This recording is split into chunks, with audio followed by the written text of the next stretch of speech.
ახალი წლის დღეები ლაგოდეხში გალა კონცერტით დასრულდა, მანამდე კი მთავარი ნაძვის ხე საზეიმოდ განათდა.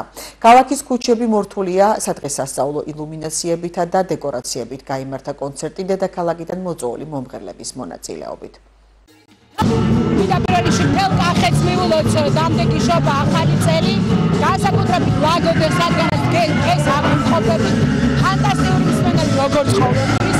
ძალიან მომენადრე აქ ჩამოსვლა და მინდა რომ ყველაფერი საუკეთესო ვუსურო, რაც თავარია მშვიდობა, სიკეთე, ბედნიერება და ძალიან ბევრი წარმატება. დღეს ვიმყოფებით ლაგოდეხში, არაჩვეულებრივი განწყობაა და მინდა მთელ საქართველოს მიულოც 2025 წელი ყოფილიყო ზღვარი, ბარათი, სიხარულის და ბედნიერების წელი და ძალიან მნიშვნელოვანია განსაკუთრებით რეგიონებისთვის ესეთი ღონისძიებები, უამრავი ბავშვია მოსული და მინდა ყველა ბედნიერი იყოს. ძალიან მოხარულები ვართ დღევანდელი ღონისძიებით. ვუხდით, მადლობას ვუხდით საქართველოს მთავრობას და ლაგოდეხის მერიას, რომ გვაჩუქა ასეთი დაუვიწყარი საღამო.